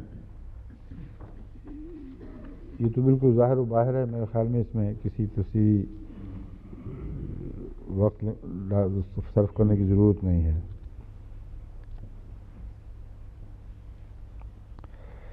لیکن جو مفسرین ہیں وہ اس آیت کی بحث میں ایک ایسی عجیب و غریب بحث میں مبتلا ہو گئے ہیں جس کا انسان کے آغاز سے تعلق ہے۔ وہ کہتے ہیں اسلاب میں جو حرمت ہے، اب حضرت آدم نے کیا کیا ہوگا اور ان کی اولاد نے کیا کیا ہوگا، اس چکر میں پھنس کے پھر وہ بڑی مصیبت میں مبتلا ہیں، اور کہتے ہیں کہ شروع میں شریعت نے یہ اجازت دی ہوگی، پھر آہستہ آہستہ یہ اجازت چھین لی گئی ہوگی۔ ان کے نزدیک حضرت آدم پہلے انسان ہیں اور حوا ان کی پسلی سے بنی، تو حوا کو کیا حیثیت ہے یہ بحث نہیں وہ کرتے کہ حوا کو بیٹی کی حیثیت ہے کہ نہیں۔ اگر اسلاف سے مراد ہڈی کے گودے سے بننا ہے تو حوا تو خود ہڈی سے پیدا ہوئی ہیں، تو پہلا مسئلہ تو اعتراض تو وہاں اٹھنا چاہیے تھا کہ بیٹی سے کیسے شادی کر لی حضرت آدم نے۔ اس کو چھوڑ کر آگے چل پڑتے ہیں، وہ کہتے ہیں آگے بیٹیاں اور بیٹے ہوئے ہوں گے، تو پھر یہ کیا بنا کہ آدم کی نسل بھائی بہنوں کی نسل ہے ان کی شادی کے نتیجے میں۔ اس بحث میں اور اس کے جو انہوں نے دلچسپ قصے بنائے ہیں وہ میں چند آپ کے سامنے رکھ دیتا ہوں۔ روح المعانی جزء الرابع صفحہ 252 253 صفحے کا حوالہ تو ایک دراصل ناقابل اعتماد حوالہ ہوا کرتا ہے، مختلف ایڈیشنز میں صفحے بدل جایا کرتے ہیں، تو جس نے بھی دیکھنا ہو اس آیت کی بحث میں دیکھے تو اس کو ملے گا۔ اس میں جہاں تک بہنوں کے ساتھ نکاح کے جواز کا تعلق ہے، اس بارے میں کہا گیا کہ حضرت آدم علیہ السلام کے زمانے میں ایسا کرنا ضرورتاً جائز تھا۔ اس طرح ہمارے آج کل ماشاء اللہ کی جواز میں عدالتیں ضرورت کا مضمون اٹھا رہی ہیں کہ ضرورتاً جائز ہے، اس کے نتیجے میں جو مرضی قانون بدل دو، جو ستیہ ناش کر دو دستور اساسی کا، یہ قانون ضرورت کے تابع سب کچھ جائز ہو جاتا ہے۔ تو یہ بہت پرانا مسئلہ ہے، علماء نے نیا نہیں سیکھا۔ یہ کہتے ہیں کہ حضرت آدم کے وقت دراصل ضرورت کا مسئلہ پیدا ہوا تھا۔ اللہ کیا کرے، ایک آدم بنایا، دوسرا بنانے کی تو توفیق ہی نہیں ملی، ورنہ دو بنا دیتا تو جھگڑا ہی ختم ہو جاتا۔ تو اس کے بعد کہتے ہیں پھر ضرورت کے نتیجے میں جائز تھا۔ حضرت حوا پر حمل کے بعد ایک لڑکا اور ایک حضرت حوا ہر حمل کے بعد ایک لڑکا اور ایک لڑکی جنتی تھی۔ اب برابر بھی کر دیا تاکہ یہ نہ ہو کہ کچھ بھائی بغیر بیویوں کے رہ جائیں۔ کہاں کہاں ان کے دماغ پہنچے اندازہ نہیں ہے۔ حضرت حوا ہر حمل کے بعد ایک لڑکا اور ایک لڑکی جنتی، پھر دوسرے حمل سے پیدا ہونے والا بیٹا پہلے حمل سے پیدا ہونے والی بیٹی اس لڑکی سے شادی کر لیتا،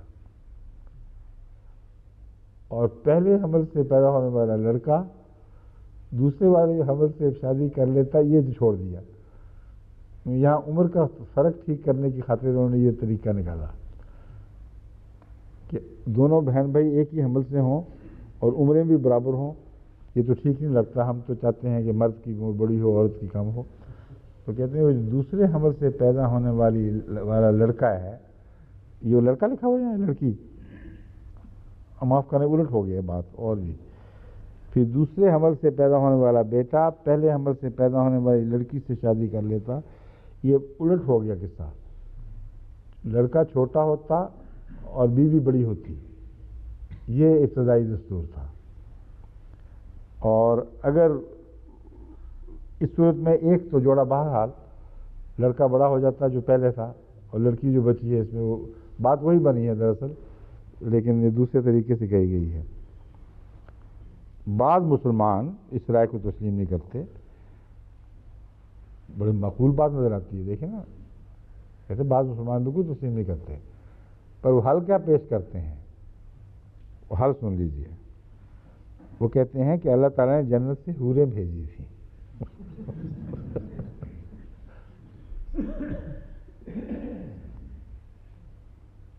حوریں بھیجی تھیں اور آدم کے بیٹوں نے ان سے شادیاں کی تھیں۔ اب اس پر ایک اور سوال نہیں اٹھایا، کوئی اور ایک دوسرا اٹھا دیا، یہ سوال نہیں اٹھایا کہ جو بیٹیاں تھیں ان کے لیے حوریں آئے تھے اوپر سے، وہ کہاں گئی؟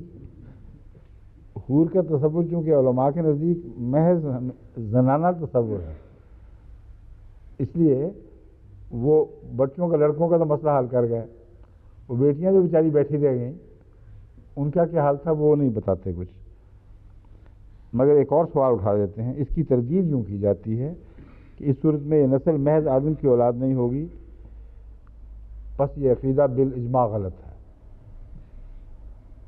کہتے ہیں یہ اعتراض ہے کہ اس صورت میں نسل آدم کی نہیں رہے گی بلکہ حوروں کی بیچ میں امیزیں شامل ہو جائے گی، تو جو جنت میں بستے تھے وہاں سے کیوں آئی ہو رہے ہیں، یہ ایک اور سوال اٹھتا ہے۔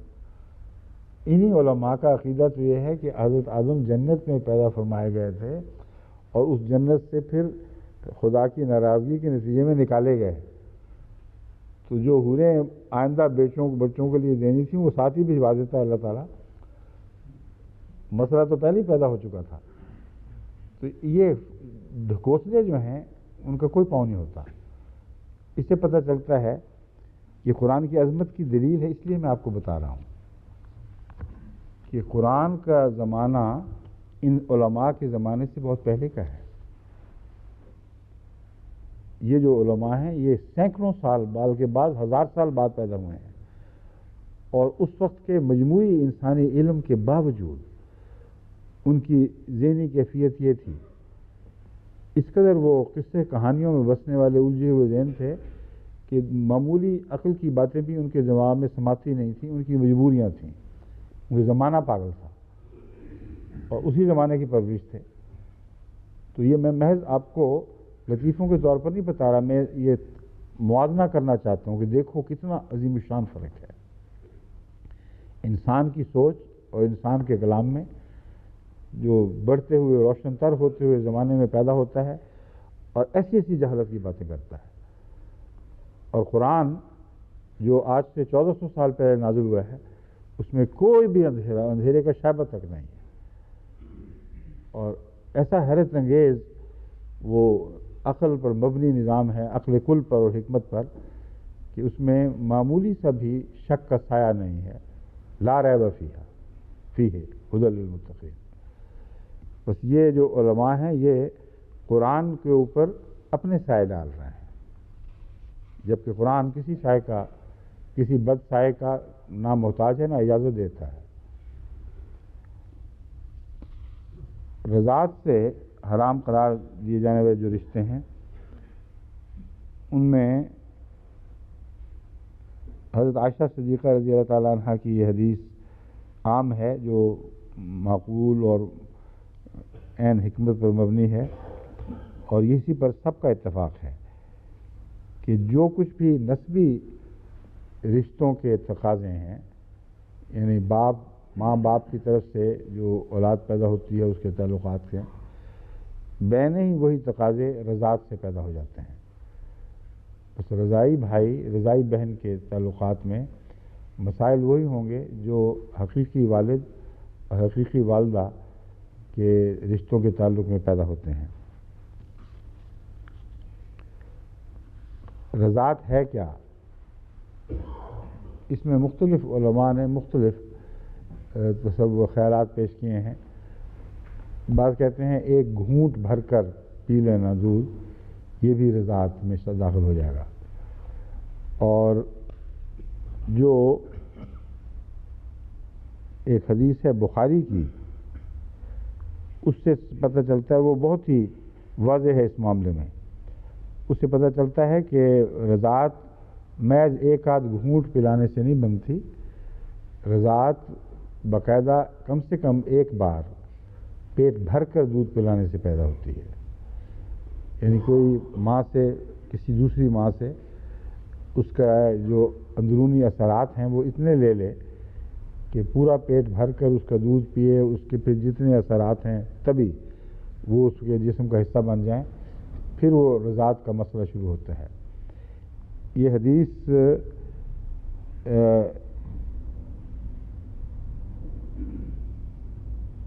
بخاری میں بھی درج ہے کچھ اضافے کے ساتھ، مگر رول معانی نے جو بیان کی ہے وہ اتنی ہے کہ حضرت عائشہ سے روایت ہے کہ رسول اللہ صلی اللہ علیہ وسلم تشریف لائے تو میرے پاس ایک ایسا آدمی تھا بیٹھا ہوا تھا باتیں کر رہا تھا جس کا ساتھ میرا کوئی رشتہ نظر نہیں آتا تھا. حضرت صلی اللہ علیہ وسلم کو تعجب ہوا اور حیرت سے دیکھا کہ یہ کیا قصہ ہے. تو میں نے عرض کیا کہ یا رسول اللہ، یہ میرا رضائی بھائی ہے. حضرت عائشہ صدیقہ رضی اللہ تعالیٰ عنہ بیان فرماتی ہیں کہ اس پر حضرت رسول اللہ صلی اللہ علیہ وسلم نے فرمایا، دو فقرے ہیں، تم اپنے بھائیوں کو پرکھ لیا کرو، نمبر 1. نمبر 2، رضاعت تو پیٹ بھر کر دودھ پینے سے ہوتی ہے. یہ مسئلہ آج کل کے زمانے میں وضاحت کا محتاج ہے، اور دونوں بنیادی باتیں اس میں بیان ہو گئی ہیں. رضاعت کے بہانے ہر لڑکی کو کھلے میل جول کی اور انخلاء کی اجازت دینا یہ تحقیق طلب معاملہ ہے. صرف رضاعت کافی نہیں، بلکہ ایسے شخص کے کردار اور اس کے حالات کی چھان بین بھی ضروری ہے. بھائی اور رضاعت میں، طبی بھائی اور رضاعت میں یہ فرق ہے. طبی بھائی سے انسان کی جو خواہشات ہیں وہ اس طرح بھڑکتی نہیں، اس کے برعکس مضمون پیدا ہوتا ہے. بہن اور بھائی کا رشتہ ایسا ہے جو ہر نفسانی خواہش کو ٹھنڈا کر دیتا ہے اور اس پر گویا کہ پانی ڈال دیتا ہے، یہ آگ پیدا ہی نہیں ہوتی. لیکن جو رضائی رشتے ہیں ان میں طبی طور پر ایسے تقاضے دیکھنے میں نہیں آتے. اس لیے حضرت صلی اللہ علیہ وسلم نے دو باتیں ہیں جو بیان فرمائی ہیں. ایک یہ کہ تم اپنے بھائیوں کو پرکھ لیا کرو، یعنی ایسے بھائی جو ہیں ان کے متعلق معلوم کر لیا کرو، ان کا مزاج کیسا ہے، اخلاق کیسے ہیں اور کیسی شہرت ہے. اس کے بغیر محض رضاعت کے بہانے ملنا جلنا جائز نہیں ہے. دوسری بات یہ فرمائی کہ رضاعت پیٹ بھر کر دودھ پینے سے ہوتی ہے، جس سے صاف پتہ چلتا ہے کہ حضرت صلی اللہ علیہ وسلم اس شخص کو جانتے تھے، اور یہ بھی جانتے تھے کہ حضرت عائشہ صدیقہ رضی اللہ تعالیٰ عنہا نے کبھی بھی اس کی ماں کا پیٹ بھر کر دودھ نہیں پیا، ورنہ یہ فقرہ اس موقع پر آپ بیان نہ فرماتے. تو یہ آج کل کے زمانے میں زیادہ احتیاط کی ضرورت ہے. پہلے زمانوں میں تو اس زمانے کا معاشرہ خود بڑا محافظ اور پاک باز معاشرہ تھا. اس زمانے کا معاشرہ چونکہ بھٹک چکا ہے، اس لیے اس قسم کے عذر رکھ کر کہ فلاں بھائی ہے فلاں بھائی ہے، یہ اپنے تعلقات کے دائرے کو عام کر دینا یہ مناسب بات نہیں ہے.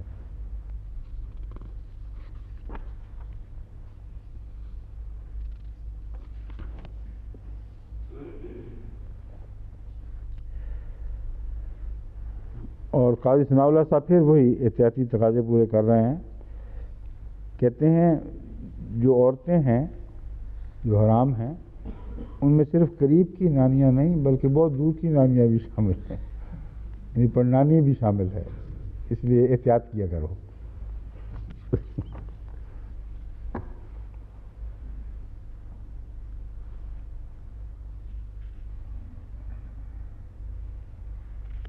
باقی وہ روایت کی وہ بحث جو میں پہلے بیان کر چکا ہوں، یہ مختلف علماء نے چھیڑی ہے.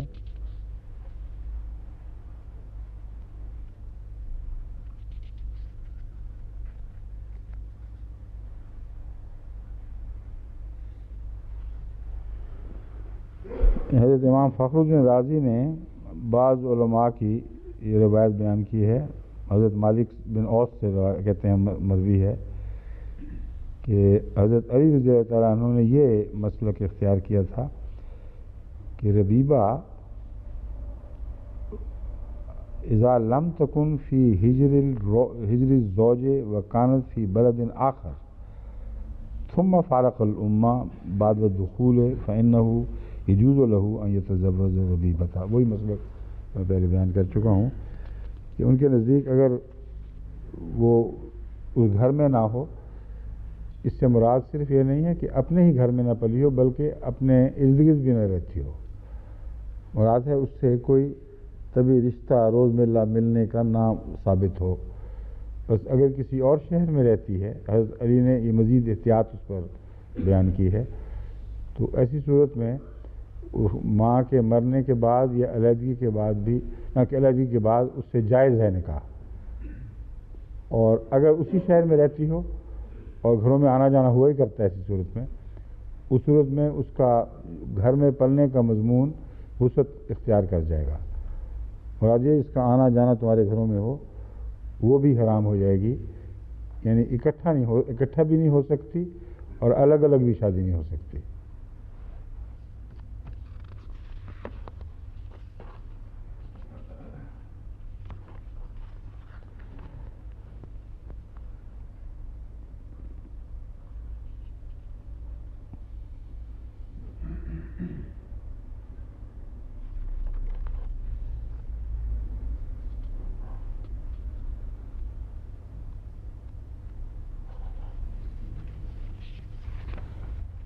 یہی بحث ہے ساری.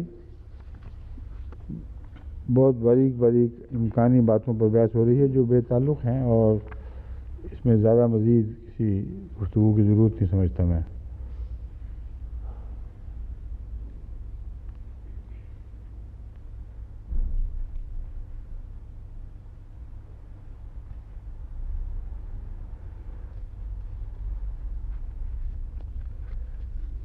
بیٹے کی بیوی کی جہاں تک بحث ہے، سلبی بیٹے کی بیوی سے نکاح حرام ہے. یعنی یہ ایک اور زائد بحث اٹھا دی گئی ہے کہ بیٹیوں کا ذکر تو آیا، جو اس سلبی بیٹے نہ ہوں یہ بحث میں ان کی بیویوں سے نکاح ہو سکتا ہے کہ نہیں اگر وہ علیحدہ ہو جائیں. تو اس بحث کو وہ جوڑتے ہیں اس دوسری بحث سے کہ گویا کہ رسول اللہ صلی اللہ علیہ وسلم نے جب زید کی مطلقہ سے شادی اللہ تعالیٰ کے حکم سے کی تو یہ دفاع ہے کہ سلبی بیٹا نہیں تھا. حالانکہ سلبی کی وہ بیٹا تھا ہی نہیں، کسی پہلو سے بھی نہیں تھا، نہ سلبی نہ غیر سلبی، محض منہ بولا تھا. اور منہ بولے جو ہیں وہ قانون قدرت کو تبدیل نہیں کیا کرتے، اور جو احکامات ہیں وہ قانون قدرت کی حکمتوں پر مبنی ہوا کرتے ہیں. خونی رشتوں سے جو حرمتیں ہیں یہ اس سے زیادہ گہری ہیں جو محض اخلاقی حرمتیں ہیں، بلکہ جو ارتقائی ضروریات ہیں ان کے نتیجے میں انسان کی سطح پر زندگی کی ترقی کے بعد یہ ضرورتیں پیدا ہوئی ہیں جن کو اللہ تعالیٰ نے محفوظ رکھا. اور اس وجہ سے یہ جو سلب کی بحث ہے یہ محض اخلاقی نہیں بنتی بلکہ سائنسی بحث بھی ہے ایک. بس حضرت زید کا اس موضوع سے کوئی دور کا بھی تعلق نہیں ہے.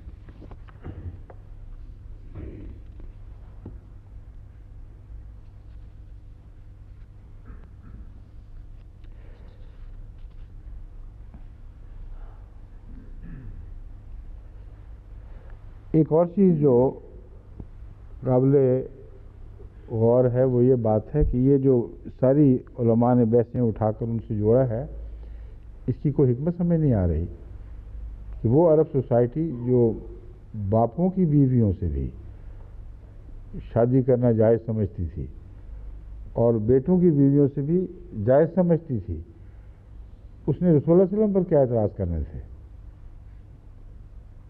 اس لیے کوئی عقلی وجہ نظر نہیں آتی.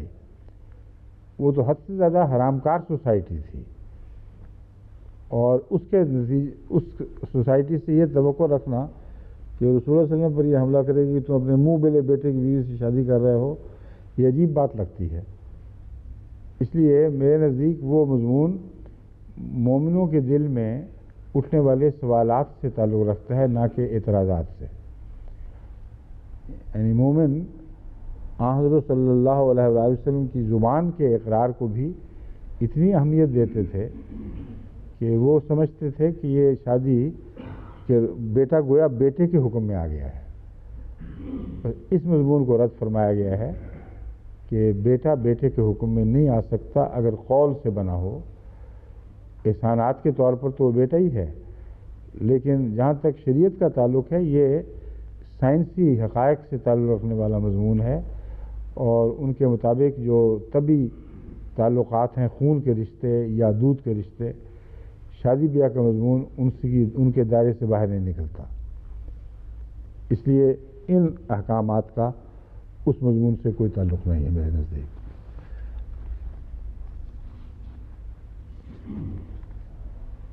حضرت مسیح موعود صلی اللہ علیہ وسلم نے یہ سارے رشتے بیان کر کے فرمایا ہے کہ اس کے بعد جو یہ فرمایا ہے کہ جو گزر گیا سو گزر گیا، اس سے مراد یہی ہے کہ اگرچہ وہ شادیاں قائم نہیں رکھی جائیں گی، یہ سوال ہی نہیں پیدا ہوتا کہ ان کو قائم رکھا جائے، مگر جو گزر گیا ہے اس کے اوپر کوئی تم پر پکڑ نہیں ہے۔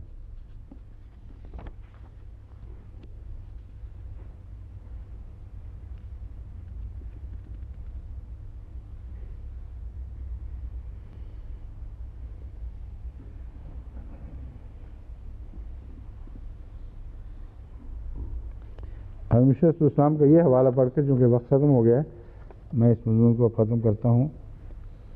بہت ہی اہم ایک دلیل قائم فرمائی ہے حضرت مسیح علیہ السلام نے، فرماتے ہیں وَحَلَائِلُ أَبْنَائِكُمُ الَّذِينَ مِنْ أَصْلَابِكُمْ، یعنی تم پر فقط ان بیٹوں کی جوڑواں حرام ہیں جو تمہاری پشت اور تمہارے نطفے سے ہوں۔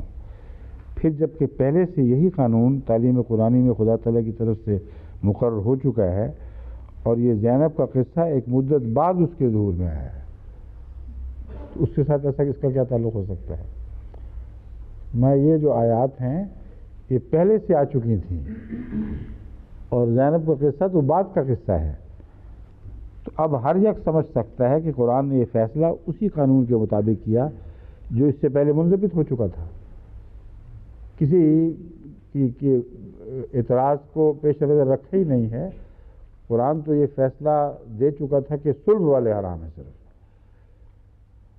پھر اس پر کسی کو حق ہی کوئی نہیں تھا اعتراض کا، کیونکہ زید تو صلب سے نہیں تھا، تو اس کا تعلق بھی توڑا اور بڑی مضبوط دلیل قائم فرمائی کہ یہ فیصلہ اس سے جو آریہ لوگ اعتراض کرتے ہیں کہ رسول اللہ صلی اللہ علیہ وسلم نے یہ بہانہ بنا لیا کہ یہ چونکہ میرا منہ بولا بیٹا ہے اس لیے جائز ہے، تم بیوقوفوں کو تو علم ہی نہیں کہ صلب والی آیت پہلے نازل ہو چکی ہیں، اور اعتراض پڑتا ہی نہیں، بہانے کی کیا سوال ہے؟ واقعہ سے پہلے کیا بہانہ بنا لیا جس کا اس وقت آپ کی سوچ سے کوئی دور کا بھی تعلق نہیں تھا؟ یہ آپ نے آریہ دھرم صفحہ جو ہمارے پاس، پھر وہی صفحوں کے حوالے دے دیتے ہیں، اشاعت کا حوالہ نہیں دیتے، تاکید کر دیں، سن رہے ہوں گے کہ اشاعت کا حوالہ دیا کریں۔ قرآن کریم کو کھول کر آریوں کو مخاطب کر کے فرماتے ہیں تم آپ ہی قرآن شریف کو کھول کر ان دونوں مقاموں کو دیکھ لو اور ذرا شرم کو کام میں لاؤ، بس۔ اچھا جی، اب چلتے ہیں، آج کا درس اسی پر ختم ہوا۔ یہ باقی جو ہے میرا خیال ہے اس میں اگر ضرورت تھی تو کل بتا دینا مجھے۔ اچھا جی، السلام علیکم ورحمۃ اللہ۔ کتنے منٹ نماز کے لیے تیاری کی؟ 10 منٹ، 5 منٹ، 7 منٹ؟ ہاں 10 منٹ۔ تو بوڑھوں کے لیے 10 منٹ اور جوانوں کے لیے 3 منٹ ہیں۔